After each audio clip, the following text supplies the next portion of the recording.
Current electricity है chapter, बहुत जल्दी हो जाएगा, शॉर्ट में बता देते हैं। सबसे पहले तो इसमें जो करंट हम लोग रीड कर रहे हैं आई, उसका फॉर्मूला है Q upon T, unit ampere है, कुछ बताने जैसी बात नहीं है, उसमें सबको पता है। ठीक है, जो खास बात बताने वाली, कभी sometimes number of electrons transfer from one to other given होता है, तब आपको करंट निकालना होता है, या इलेक्ट्रॉन अपने ऑर्बिट में कितना करंट जनरेट कर रहा है, तो उसकी जो फ्रीक्वेंसी है वो एज ए नंबर हम कंसीडर करते हैं एन को। वैसे तो ट्रांसफरिंग इलेक्ट्रॉन का नंबर है, लेकिन जब वो रिवॉल्व कर रहा है ऑर्बिट में तो पर सेकंड कितने रेवोल्यूशन कर रहा है, तो ये पर सेकंड ई अपॉन टी टर्म हो जाता है इनका, मतलब ये क्यू, इसको रिप्लेस करके उस कंडीशन में आई को फाइंड आउट करते हैं एन ई अपॉन टी से। ये फॉर्मूला भी यूज होता है एमसीक्यू वगैरह अदर क्वेश्चन में। दूसरी बात, एक करंट होता है ट्रांसिएंट करंट, ठीक है, ये नेम वाइज कभी कभी आ जाते हैं तो कंफ्यूजन हो जाता है, इसलिए बता देते हैं। ट्रांसिएंट करंट में सिर्फ क्या है कि जैसे हम लोग कोई स्विच ऑन और ऑफ करते हैं, ठीक है, तो उसमें सडनली स्पार्क होता है, लाइटनिंग स्पार्क होता है ना, बहुत जगह पे। तो जो लाइटनिंग स्पार्क बहुत माइक्रो सेकंड या सेकंड्स के लिए होता है, तो any current flowing due to the flow of charges for a very short duration is called transient current. सिर्फ नेम है, पता होना चाहिए, अगर ऑब्जेक्टिव में कोई ऑप्शन मिल गया तो। अब एक करंट, और अगर करंट वेरी विथ टाइम, इसलिए हाँ तुमने सब पढ़ा है तो बीच बीच में तुम बताओगी। अभी तुमने बोला कि चैप्टर कंप्लीट है, ओके। तो ये जो करंट है I equals to D Q by D T, इसका नाम बताओ। टाइम वेरिंग करंट है, टाइम के साथ चेंज हो रहा है। हाँ, पढ़ा है, मतलब कन्वेंशनल करंट, ठीक है, ये हो गया कन्वेंशनल। तो करंट सबको पता है ना, क्वांटिटी स्केलर है ये भी पता है, इसका डायरेक्शन इलेक्ट्रॉन के मूवमेंट के अगेंस्ट है ये भी पता है, मतलब पॉजिटिव चार्ज के डायरेक्शन में है। जनरली जो कंप्लीट करंट होता है किसी भी कंडक्टर में वो होता है I E plus I P, current due to the free moving electrons और current due to the positive charges inside. तो टोटल ये होता है, कंडीशन ये होती कि आई ई normally this is much greater than ip in a conductor, so we can consider the current only current due to the free electron, बस ये consider करते हैं। लेकिन कहीं पर अगर ये कंडीशन है तो this is most accurate then this, मतलब जैसे ऑप्शन में हमारे पास 4 है तो 4 में हम किस पे जाते हैं, मोस्ट प्रोबेबल कंडीशन पे, जो जितनी ज्यादा एक्यूरेट है। तो अगर करंट का टर्म ये है किसी भी ऑप्शन में तो ये मोस्ट प्रोबेबल है, सबसे पहले ये आएगा, इसको जब इग्नोर करेंगे अवॉइड करेंगे तब ये होता है फिर इलेक्ट्रॉन की वजह से करंट। तो ये जनरल हो गया। अब किस में 3 स्टेज हम कंसीडर करते हैं मैटर की, वैसे तो 7 है, जनरली पढ़ी भी होंगे तुम लोगों ने, लेकिन जनरली हम 3 कंसीडर करते हैं, सॉलिड, लिक्विड एंड गैस। उनमें करंट किसकी वजह से फ्लो होता है वो पता होना चाहिए, आई थिंक पता ही है सबको, पहले भी पढ़ा चुके हो। अगर हम सॉलिड की बात करेंगे, इन सॉलिड्स किसकी वजह से होता है, वैलेंस इलेक्ट्रॉन्स, सिर्फ बैलेंस इलेक्ट्रॉन्स फ्लो कराते हैं करंट। अब अगर लिक्विड की बात करें,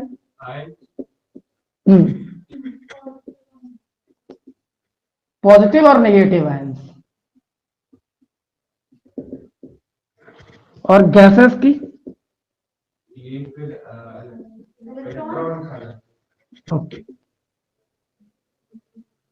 इलेक्ट्रॉन्स एंड पॉजिटिव आयंस, ठीक है, क्योंकि जब इलेक्ट्रॉन लीक कर देता है तो बचा हुआ एटम पॉजिटिव आयन हो जाता है। तो गैसेस में तो इनमें से कभी कभी क्वेश्चन आ जाते हैं, कहने को बहुत छोटे टॉपिक है लेकिन छोटे वाले हम देख रहे हैं, तुम लोग मिस कर रहे हो, उन्हीं में क्वेश्चन गलत कर रहे हैं, बड़े वाले कर ले रहे हैं। तो करंट रिलेटेड इतना ही है, बाकी कुछ नहीं है, सब तुम लोगों को पता है, सिर्फ बस रिवीजन के पॉइंट ऑफ व्यू से एक बार शॉर्ट में बता देना है। अब यहाँ जो एक्चुअल स्टोरी है करंट की वो इसके बाद शुरू होगी, जब इन्वॉल्व होगा speed of free electron inside a conductor, जिसको हम बोलेंगे ड्रिफ्ट स्पीड, ठीक है। तो ड्रिफ्ट स्पीड का डेरिवेशन अभी हमें करना नहीं है, टर्म वन के लिए वैसे भी कर तो चुके ही हैं पहले भी। तो जो 2 फॉर्मूले हैं,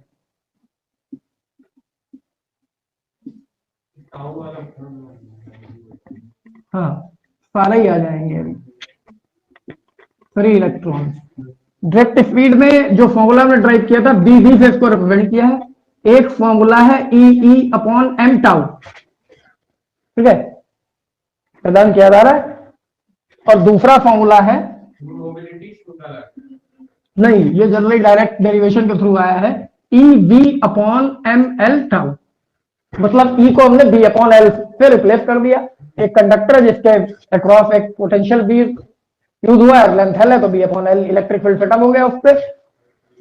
एक फॉर्मूला ये हो गया। अब इसी फॉर्मूले में एक हम रिलेशन और फाइंड आउट करते हैं इस चैप्टर में, relation between drift speed and electric current. ठीक है, तो ये फॉर्मूले बेस्ड जो क्वेश्चन होते हैं वो इनसे बहुत जल्दी हो जाएंगे, इसलिए मैं एक बार बता देना। हाँ, N E A V D ये है हमारा फॉर्मूला। इसमें जैसा हम फॉर्मूला डालेंगे इसी के बेस पे हमने ओम्स लॉ वेरीफाई किया। तो इसमें रिलेटेड जो ओम्स लॉ था हमारा वो था बी प्रोपोर्शनल आई। एक्यूरेटली अगर हम इसको लिखें तो एक चीज और, अगर किसी क्वेश्चन में हमसे पूछा जाता है which is the correct form of Ohm's law, B proportional I और I proportional B, mathematically both are same, लेकिन generally the right thing is I is directly proportional to B. पूरा मतलब इन दोनों में से चूज करना है तो ये सेकंड वाला चूज किया जाएगा, फर्स्ट वाला चूज नहीं किया जाएगा। मैथमेटिकली दोनों का एक ही मीनिंग है। रीजन सिर्फ ये है कि जो लेफ्ट और राइट होती है किसी इक्वेशन की, वो पहले तो तुम लोग को पता है, बेसिक्स है तो थोड़ा उस पर बात कर लेते हैं कि जो लेफ्ट क्वांटिटी होती है वो होती है डिपेंडेंट क्वांटिटी। जैसे किसी भी इक्वेशन में दो वेरिएबल्स हैं, एक इंडिपेंडेंट एक डिपेंडेंट, तो किसी भी इक्वेशन में लेफ्ट वाली डिपेंडेंट होती है और राइट साइड में जो होती है वो इंडिपेंडेंट, उसकी वैल्यू हम डिफरेंट पुट करके लेफ्ट की वैल्यू उसके अकॉर्डिंग ले लेते हैं। तो ये बी प्रोपोर्शनल आई है, वो खैर चलो बायो वाले हैं, कभी कभी नोट करा देते हैं तो बीच में डिस्कस होता है तो बता देते हैं, इस तरीके कराएंगे आपके ज्यादा बेटर होगा। हाँ, तो बी प्रोपोर्शनल आई है। अब ऐसी कोई भी डिवाइस हमारे घर में हम जितनी भी यूज करते हैं, तुम लोगों की नॉलेज में अगर हो कि कोई तरीका तुम्हारे पास हो, तो घर में स्टेबलाइजर भी लगा है, अदर डिवाइसेस भी है, कोई तरीका हम करंट बढ़ा के वोल्टेज बढ़ा लें घर का। नहीं, हम क्या करते हैं, स्टेबलाइजर से वोल्टेज बढ़ाते हैं, वोल्टेज बढ़ा के करंट बढ़ाते हैं। स्टेबलाइजर क्या चीज वैरी करता है, वोल्टेज। ठीक है, तो हम वोल्टेज को वैरी करके करंट सेटअप करते हैं डिवाइसेस में, ना कि करंट को वैरी करके। कोई बैटरी है 12 वोल्ट की है, कोई तरीका है हमारे पास 12 से 13 वोल्ट ले लेने का करंट को वैरी करके? नहीं, उस वोल्टेज पे पोटेंशियल डिवाइडर लगा के हम अप्लायंसेस में जाने वाले करंट को वैरी कर सकते हैं। 12 वोल्ट की बैटरी है, उसके आगे हमने एक पोटेंशियल डिवाइडर यूज कर लिया, उसको आप नॉर्मली रेगुलेटर भी बोलते हैं, तो बी को वैरी कर करके करंट वैरी करा देगा अलग अलग अप्लायंसेस को उसके अकॉर्डिंग। लेकिन ऐसा कोई तरीका नहीं कि आई को बदल के हम बी फाइंड आउट कर लें। तो इसका मतलब ये सही ऑप्शन है, I is directly proportional to B, as the B change the I is also change. ऐसा कोई तरीका नहीं, as the I change the B is also change. 12 volt की बैटरी 12 की रहेगी या 6 वोल्ट की बैटरी 6 की रहेगी, तो ये करेक्ट ऑप्शन है। ठीक है, तो वो छोटी सी बात है लेकिन फिलहाल नॉलेज में होनी चाहिए, इसलिए थोड़ा सा उल्टा है। नहीं, हम बिल्कुल सही बोल रहे हैं। आई ऊपर वाला गलत है, नीचे वाला सही है। आर हम लोग आई के साइड में डालते हैं, ऐसे तो B I equal to B R होता है। नहीं नहीं, वो तुम समझने में मिस्टेक कर रहे हो। हमने बोला एक क्वांटिटी डिपेंडेंट एक इंडिपेंडेंट, लेफ्ट वाली डिपेंडेंट राइट वाली इंडिपेंडेंट, तो हम वैरी वी को करेंगे तो आई में वेरिएशन आएगा, ये करेक्ट है। ये पॉसिबल नहीं है आई को वैरी करें और बी वैरी हो जाए, पॉसिबल सिर्फ ये है वोल्टेज को वैरी किया। और स्टेबलाइजर भी नॉर्मली बहुत सारे बच्चे समझते रहते हैं कि वोल्टेज बढ़ा लिया हमने स्टेबलाइजर से कम आ रहा है, तो बढ़ाने का तो कोई तरीका है नहीं, सप्लाई से आ रहा है। वो क्या करता है, एक फिक्स वोल्टेज स्टेबल करता है, उसका नाम ही स्टेबलाइजर है।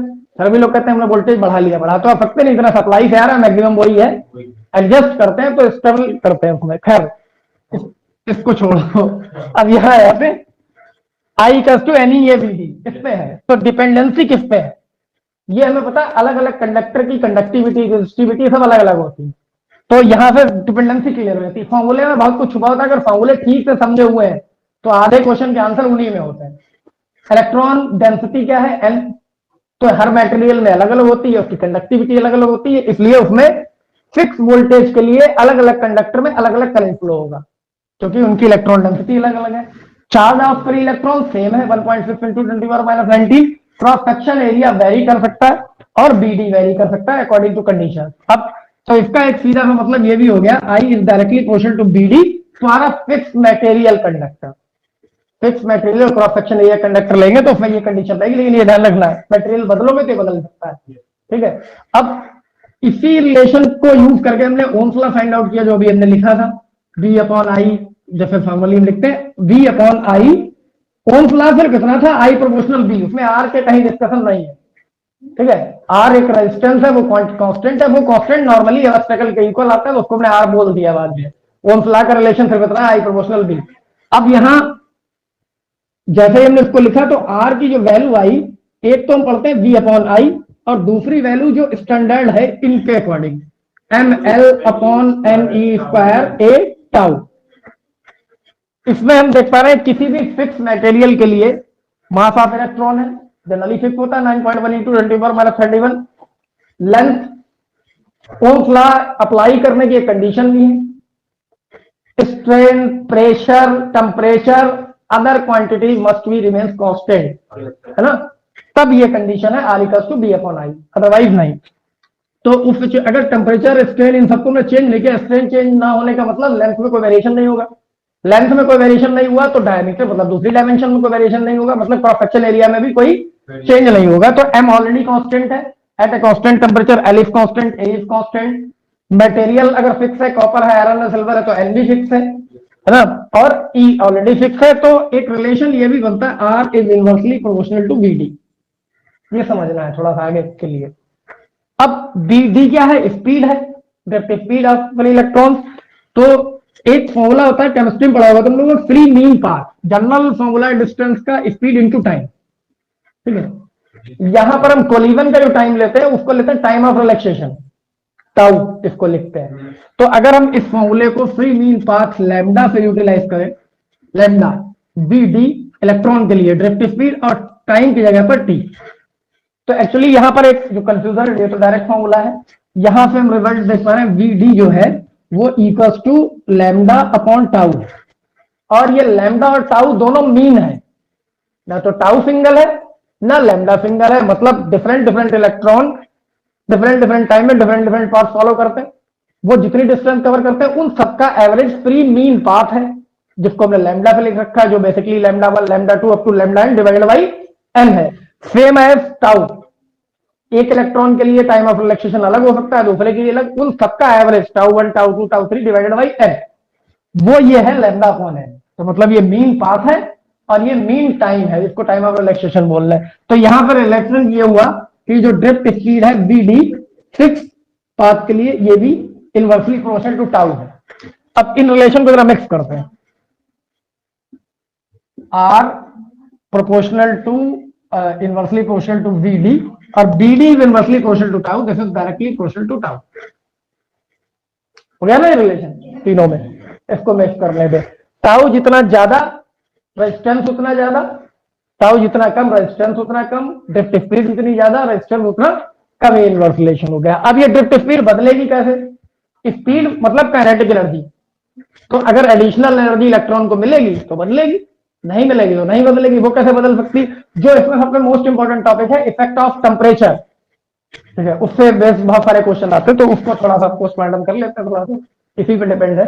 और एक आर का फॉर्मूला होता है टेम्परेचर वेरिएशन के साथ, सब लोगों ने पढ़ा है, R equals to R not 1 plus alpha T minus T not, ठीक है, ये फॉर्मूला है। इसी फॉर्मूले पे बेस्ड हम तुरंत, क्योंकि यहां पर जो कांस्टेंट वैल्यू है किसी मटेरियल के लिए, उसको हम इसी आर को कैसे लिखते हैं, एम एल, और ए को अगर हम लीव कर दें M N E square tau, इसको हम एक फिक्स कांस्टेंट कंसीडर करते हैं, तो ये रिजल्ट इस तरीके का बनता है, रो एल अपॉन ए।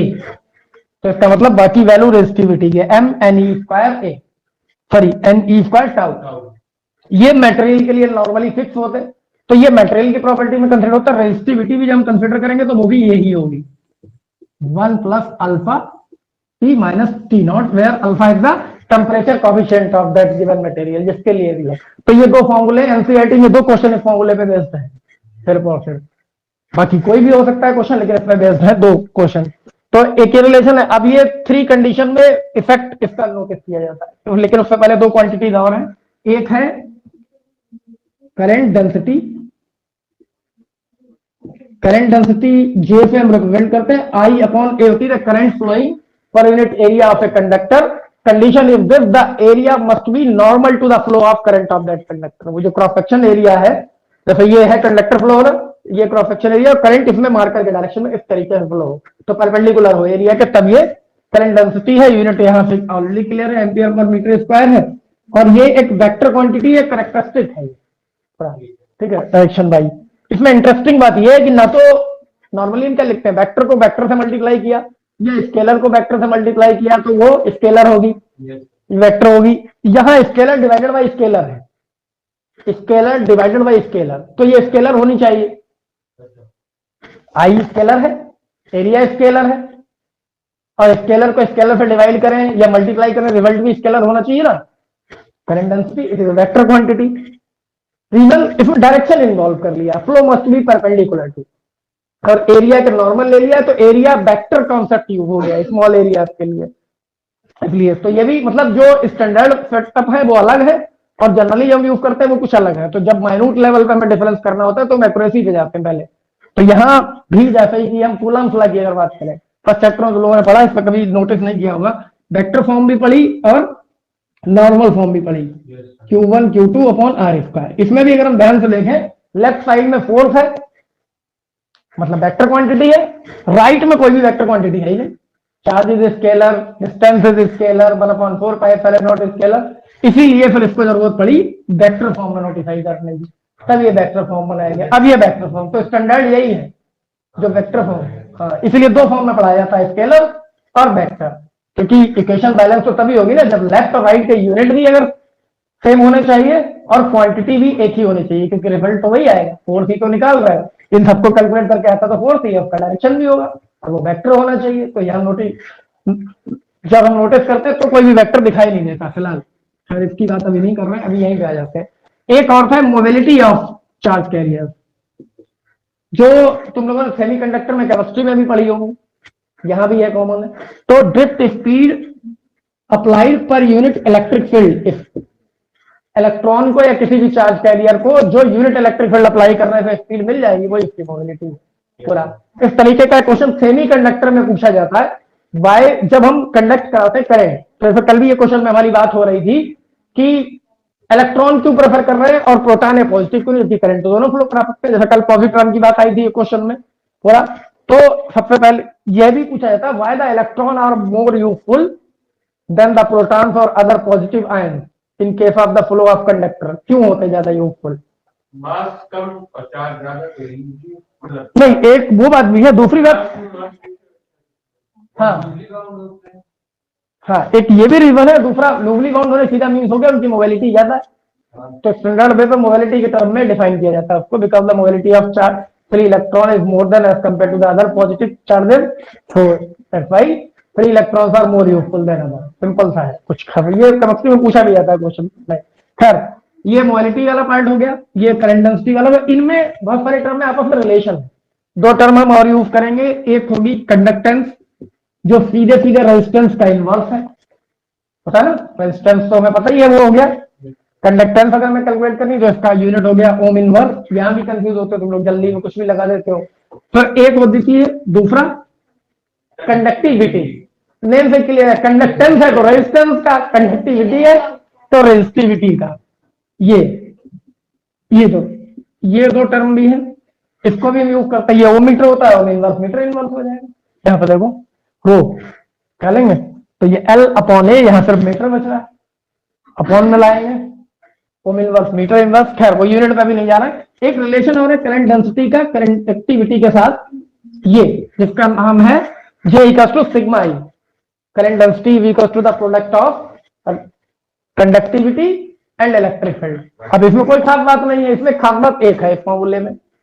समटाइम्स अगर हमसे पूछा जाए which one is the vector form of Ohm's law, तो this is the vector form of Ohm's law. ठीक है, काम का क्वेश्चन इसमें सिर्फ ये है, J is a vector, sigma is scalar, E is a vector, तो this is the vector form of Ohm's law. क्योंकि सीधे सीधे दिख रहा है, इसको हम अगर कन्वर्ट करेंगे तो I अपॉन ए मिलेगा इधर, और उधर E को रिप्लेस करेंगे और सिग्मा को रिप्लेस करेंगे तो वो B के टर्म में आ जाएगा, E equals to B upon L। बाकी दो चीजें इधर एरिया फिक्स कर लेंगे, उधर लेंथ फिक्स कर लेंगे, I प्रोपोर्शनल B आ गया और ये वेक्टर फॉर्म में लिखा गया तो इसलिए वेक्टर फॉर्म हो गई।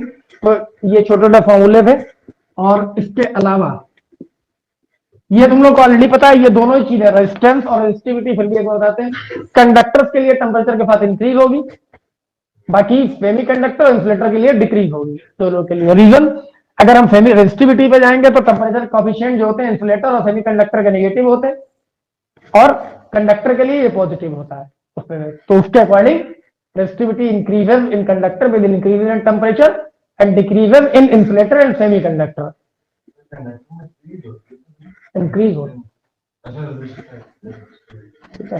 तो ये कुछ फॉर्मूले थे। अब इस चैप्टर में जो ये तो सिंपल से क्वेश्चन इस पे बेस्ड आ जाएंगे ज्यादा से ज्यादा। दो टॉपिक इसी के बीच में ओम्स लॉ से रिलेटेड थे, ohmic and non ohmic, conductors और सर्किट्स।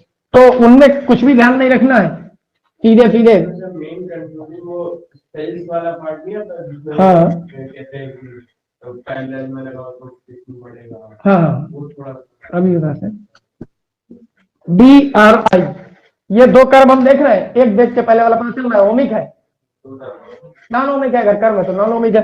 कुछ लीकेज में प्रॉपर्टी है, वो कुछ टाइम तक पर्टिकुलर कंडीशंस में ओम्स लॉ फॉलो करते हैं, उसके बाद ओम्स लॉ फॉलो नहीं करते हैं। तो उनका कर्व ऐसा होता है जैसा कि 11th में स्ट्रेस स्ट्रेन कर्व था, शुरू में स्ट्रेट लाइन, एक पर्टिकुलर टेम्परेचर तक वो ओम्स लॉ फॉलो करेगा, उसके बाद ओम्स लॉ फॉलो करना बंद कर देगा। तो वो पहले स्ट्रेट आएगा फिर कर्व आएगा। और तीन बेसिकली तुम लोगों से पूछे जाते हैं ग्राफ, जो डायग्राम वगैरह क्वेश्चन आ जाते हैं पेपर में, सिलिकॉन का, कार्बन का, नाइक्रोम का। तो ये तीनों पड़े हुए, एक बार फिर से देख लेना, ठीक है।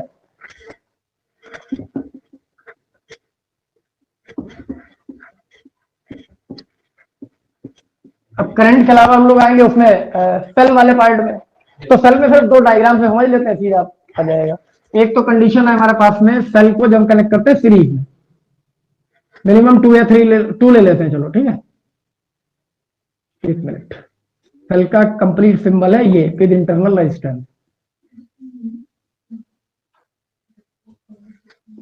और इसको किसी एक्सटर्नल में रेजिस्टेंस के लिए इन्वॉल्व कर दिया गया है। ये आर है, ये आर है, ये ई है। ये दो कंडीशंस हैं यहाँ पर, सिमिलर ईएमएफ के लिए और डिसिमिलर ईएमएफ और इंटरनल रेजिस्टेंस के लिए।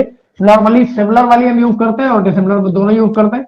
तो पहले अगर हम इसकी बात करें, सीरीज कॉम्बिनेशन दिख रहा है, तो सीरीज में मिनिमम के लिए एन सेल है।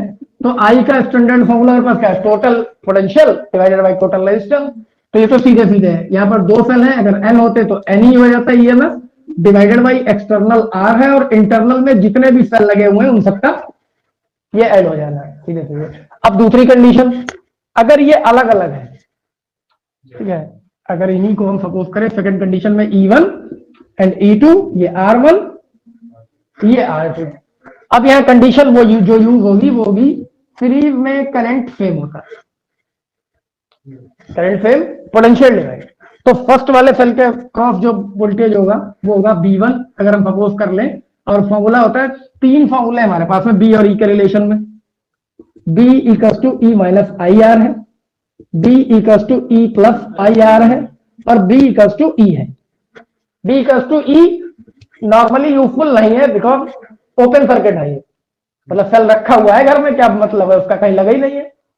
तो हाँ, प्लस जब हम चार्ज कर रहे हैं तो कोई एक्सटर्नल सोर्स से करंट इधर आ रहा है, जब डिस्चार्ज हो रहा है तो सेल से करंट बाहर की तरफ जा रहा है, इसलिए साइन इंटरचेंज हो रहा है, तो वो सबको पता है। नॉर्मली यूज एक ही होता है, क्योंकि हम हमेशा क्लोज सर्किट ही यूज करते हैं, यही फॉर्मूला यूज है। इसके अकॉर्डिंग यहाँ पर अगर हम यूज करें तो B1 निकालेंगे, ईएमएफ E1 है माइनस आई R1 पहले, V2 निकालेंगे तो E2 माइनस आई R2। ये दो सॉल्व कर लिए हमने। यहाँ के लिए हमें बेसिकली करंट ही सॉल्व करना होता है, तो पहले वाले से करंट की वैल्यू और दूसरे वाले से निकाल के इक्वेट कर लेते हैं। एक तरीका ये, दूसरे मतलब जो निकालना है उसके अकॉर्डिंग निकाल सकते हैं, इक्वेशन है। या टोटल पोटेंशियल को हमने B सपोज कर लिया, टोटल करंट आई है ही, तो B अपॉन आई की वैल्यू यहाँ पे यूटिलाइज हो जाएगी। आई तो निकालना है हमें फाइनली, तो आई इसमें ऐड करके निकाल सकते हैं। इनको दोनों इक्वेशन को ऐड कर लो, R1 R2 के टर्म में आ जाएगा, और तो कोई इसमें कुछ है नहीं। अब पैरेलल वाले की अगर हम बात करें तो पैरेलल में दो या दो से ज्यादा सेल,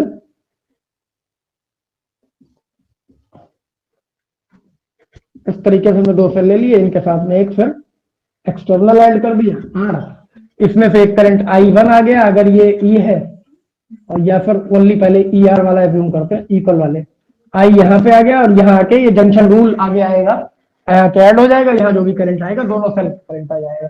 ईएमएफ दोनों के लिए सेम है, तो यहाँ जब आई निकालेंगे तो ईएमएफ तो सिर्फ ई यूज कर रहे हैं। अब ये यूज होगा, आर तो है ही है, इसमें पैरेलल यूज होना है। तो 1/r डैश अगर लें तो 1/r plus 1/r up to n terms अगर एनसल है n/r हो गया, और r डैश की वैल्यू r/n हो जाएगी, मतलब इसमें r/n ऐड होना चाहिए। मतलब अगर हम लोग पैरेलल कॉम्बिनेशन है ना, पैरेलल में क्या लेंगे, रेसिप्रोकल लेंगे ना, तो रिजल्टेंट का रेसिप्रोकल 1/, अगर r डैश है रिजल्टेंट तो 1/r dash equals to 1/r plus 1/r up to n terms. हाँ, तो n/r हो गया, और उसको रिवर्स करेंगे r डैश तो r/n। तो उससे करंट बढ़ेगा ना सर? किससे? पैरेलल में लगाएंगे। हाँ, ये करंट, ये r डिक्रीज हो रहा है, हाँ, r बाई बढ़ n, जाएगा। तो रेजिस्टेंस टोटल कम हो गया, इंक्रीज हो जाएगा। तो I इक्वल्स टू, यहाँ पर अगर हम टर्म यूटिलाइज, नहीं P वही है यहाँ, इसमें पैरेलल में तो नहीं रहेगा, ई पे फर्क यहाँ पड़ता, यहाँ ऐड होगा, यहाँ कुछ नहीं होगा। यहाँ हो गया NR plus R upon N, मतलब N ही अपॉन ये आ गया। अब इसमें कंडीशन सीधे सीधे में देख रहे पता चल रही है कि अगर एक्सटर्नल रेजिस्टेंस ज्यादा है और इंटरनल कम है, या यहाँ एक्सटर्नल ज्यादा, हाँ वो रिवर्स हो क्या आ जाएगा ना, एलसीएम लेके लिखा है ना। पहले यहाँ देखो फर्स्ट वाली कंडीशन, फर्स्ट वाली में अगर हम एज्यूम करते हैं कि R नेग्लेक्टेबल है as compare to the internal, तो N E upon N R आ जाता, R को छोड़ दे तो E अपॉन R।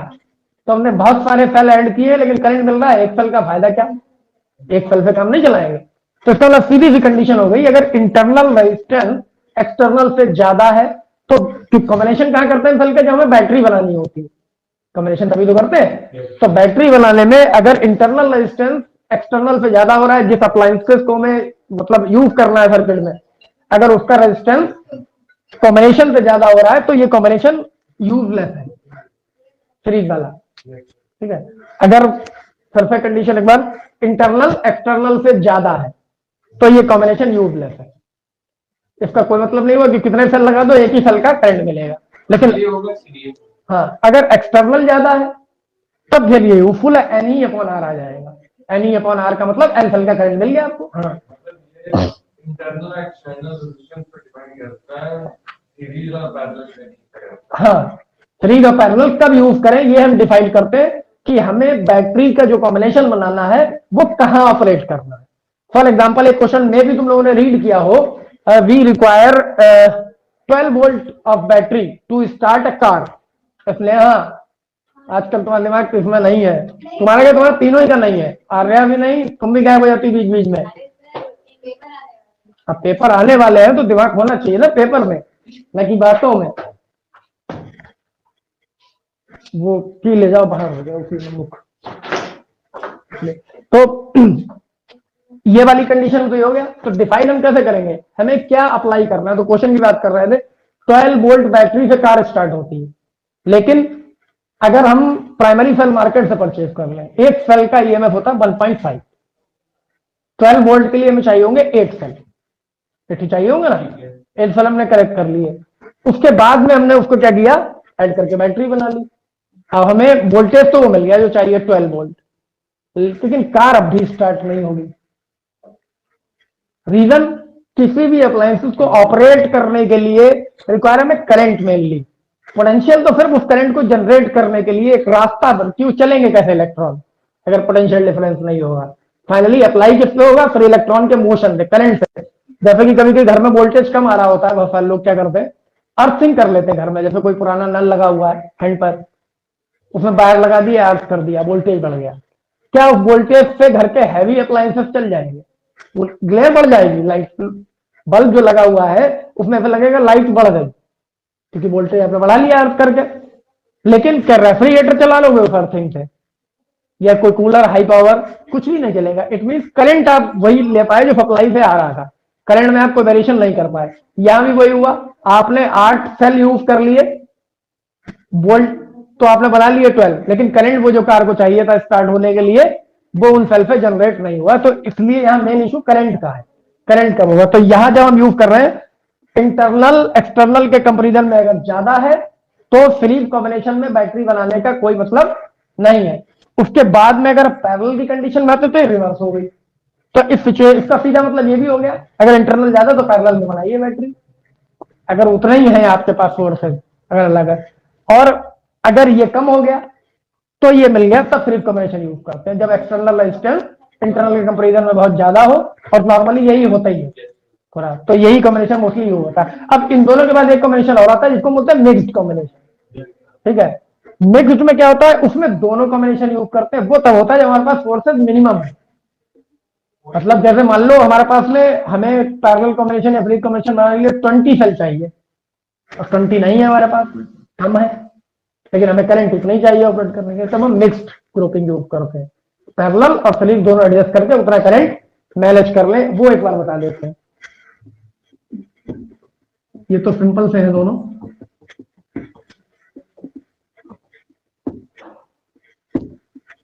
मिक्स्ड में हमारे पास में ये था, देखो इस तरीके का कॉम्बिनेशन, एक सेल उसका इंटरनल 2, उसका इंटरनल 3, ये और दूसरा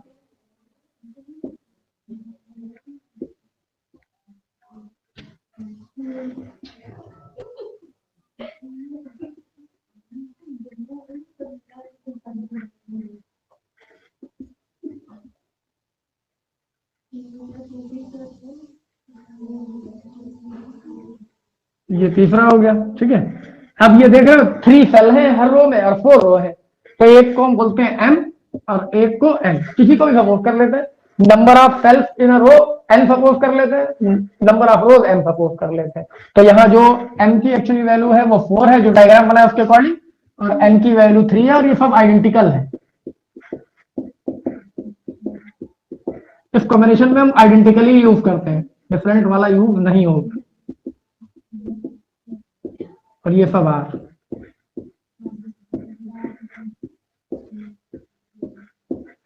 इस कॉम्बिनेशन के साथ एक्सटर्नल जहां ये करंट जाना है वो ये हो जाएगा, यहाँ पे आई आ जाएगा, इस कॉम्बिनेशन को यूज कर रहे हैं। तो इसमें सीधी सीधी कंडीशन है, जो एक रो का ईएमएफ है वही टोटल ईएमएफ होगा। एक रो का ईएमएफ कितना है, एन सेल है, तो ईएमएफ जो इफेक्टिव है ई डैश वो होगा हमारे पास में एन ई, ठीक है टोटल।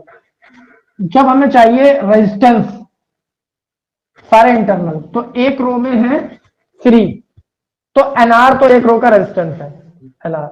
अब फिर पैरेलल में एन रोज है, तो जो हम आर डैश एक्चुअली लेंगे वो होगा एक रो का कितना है एनआर, तो ये होगा 1/nr plus 1/nr up to N term, ठीक है। तो मतलब m/nr ये हो गया, आर डैश की वैल्यू nr/m होगी। अब हम इजिली आई फाइंड आउट कर सकते हैं, आई का एन ई हमारा टोटल ईएमएफ हो गया, डिवाइडेड बाई एक्सटर्नल आर हो गया, और इंटरनल nr/m हो गया। इसको अगर हम सॉल्व करें तो NE/mr+nr/m, दैट इज MNE/mr+nr। ये हमारा आई का फॉर्मूला है। सबसे पहले तो मैं यही ध्यान रखना है कि ये इसका फॉर्मूला है। अब क्योंकि कोई भी कॉम्बिनेशन हम यूज कर रहे हैं तो ये फिर से बता दे रहे हैं कि पोटेंशियल तो हम कभी भी फिक्स वैल्यू ले सकते हैं, हम करंट को मैक्सिमम यूटिलाइज करने के लिए कोई भी कॉम्बिनेशन बनाते हैं कि करंट ज्यादा से ज्यादा हमें कैसे मिलेगा। पोटेंशियल तो पहले से पता है, हमने बता दिया कि आप चेंज कर ही नहीं सकते, जो है वो है। पूरा वेरिएशन करंट में करने के लिए कॉम्बिनेशन बनाए जाते हैं, सीरीज हो, पैरेलल हो या मिक्स्ड हो। तो हम इस वाले कॉम्बिनेशन से मैक्सिमम करंट कैसे अचीव कर सकते हैं, ये सिंपल सा फंडा है, MNE/mr+nr है। If the denominator become minimum then the current become maximum. अगर ये मिनिमम हो गया तो करंट मैक्सिमम हो जाएगा, और इसको मिनिमम डायरेक्ट देखने की कोई तरीका नहीं है, जो सिंपल सा तरीका है इसको मैं ऐसे लिखता है, देखो mr² प्लस √nr², इतने का ही मतलब यही हो गया है ना। लेकिन इसको हमें कंप्लीट स्क्वायर बनाना है, हम देखते कैसे। इसको हम ऐड करें, क्या होता है 2ab और 2 माइनस 2ab करें प्लस 2ab, तो a ये है FAMR, b ये है, तो 2MNR r, और इतना ही हम इसको माइनस कर दें 2MNR, ठीक है। तो यहां पर एक हम स्क्वायर बना लें, लाइक इसको मैं ए एज्यूम कर लें, इसको बी, मतलब ये स्क्वायर है, ये बी स्क्वायर है, और ये 2ab है, ये भी 2ab है ना। तो एक फॉर्मूला यहां बन के आएगा, वो आएगा √mr माइनस √nr और इसका whole square plus 2 √nr। MNRR। कहाँ छोड़ने के लिए? पापा से कहो अभी हमने नहीं छोड़ा है, तो हम छोड़ेंगे तब जाओगी, तब तक खड़े रहे। तो MR minus under root NR whole of square to under root MR NR, इतना है। ठीक है, अब ये इस तरीके से लिख सकते हैं। एक चीज क्लियर यहां पे कर लेते हैं, ये वाला जो टर्म है ये उसी कंडीशन में जीरो हो सकता है जब R और R में से कुछ जीरो हो। ना तो M जीरो हो सकता है, ना N जीरो हो सकता है, कुछ L भी लगे और O भी लगे। अब यहां वाली जो सिचुएशन है, तो ये मिनिमम डिनोमिनेटर के लिए हम एक ही वैल्यू यूज कर सकते हैं, वो देख लेते हैं क्या है। इधर आ जाते हैं थोड़ा सा, ये M under root MR minus under root NR इसका whole square equals to zero. ये जीरो पॉसिबल है, ये जीरो पॉसिबल नहीं है कभी। एक मिनट यहाँ पे लिख देते हैं, 2MNRR not equals to zero in any case. इस कॉम्बिनेशन में ये कभी जीरो नहीं होगा, क्योंकि R की भी कोई ना कोई वैल्यू है, कैपिटल R की भी कोई ना कोई वैल्यू है, M और N तो नंबर है ही है। सिर्फ मिनिमम जैसे कोई quantity Z equals to X plus Y है, Z मिनिमम कब हो सकता है? X जीरो या Y जीरो या दोनों जीरो हो, या X की वैल्यू कम हो जाए, Y की वैल्यू कम हो जाए। तो यहाँ कम करने का तो कोई तरीका है नहीं, जो लिखा है वो देख। ये कंडीशन है जो जीरो हो सकती है, means product of R and M, product of N and R इनके बराबर हो सकते हैं। जैसे कि ये 3 है, N R की वैल्यू 2 हो 6 हो जाएगा, सॉरी R की वैल्यू 3 हो या 4 हो 12 हो जाएगा। ये 4 है, कैपिटल R की वैल्यू 3 हो, वो 12 हो जाएगा। तो इस तरीके से ये मैनेजेबल है, वो मैनेजेबल नहीं है किसी भी केस में। तो जैसे हम यूटिलाइज करेंगे, ये हो गया under root MR equals to under root NR, means MR equals to NR। और यहां पर दो फॉर्मूले मैक्सिमम के मिल जाएंगे, I maximum equals to MNE upon, या तो MR को NR में रिप्लेस कर दें तो 2NR हो गया, और दूसरी value MNE upon 2N sorry MR हो गया। यहां से M कैंसिल होगा, यहां से N, ME अपॉन 2R और यहां NE अपॉन 2R। मतलब नंबर ऑफ सेल्फ और एक्सटर्नल के टर्म में, नंबर ऑफ रोज और इंटरनल के टर्म में, दो कंडीशन में हम मैक्सिमम करंट अचीव कर सकते हैं इस मिक्स ग्रुपिंग वाले कॉम्बिनेशन। ये हो सकता है, इसको घर जाके एक बार रीड कर लेना। हाँ, इसको नंबर जैसे से बढ़ाओगे इसके अकॉर्डिंग, M और N, तो इस पे तो डायरेक्टली डिपेंड है, जितने ज्यादा सेल लगाओगे उसके अकॉर्डिंग। बट ये N, क्योंकि M और N दोनों न्यूमरेटर में है मैक्सिमम के, तो N बढ़ा के भी हम इंक्रीज कर सकते हैं, M बढ़ा के भी कर सकते हैं। ठीक है, और R और कैपिटल R और N स्मॉल r, ये ऑलमोस्ट फिक्स होगा उस गिवन कॉम्बिनेशन के लिए जो आप यूज करोगे। तो वेरिएशन M और N को करेंगे, ये हमें डिसाइड करना पड़ेगा कितने नंबर ऑफ रोज और कितने नंबर ऑफ सेल्स चाहिए, और इसके अकॉर्डिंग ये डिपेंड। ठीक है, बाकी फिर ये वाले क्वेश्चन करना तुम लोग। ये बाकी इसमें तुम्हें विजुअल में आ ही जाएगा।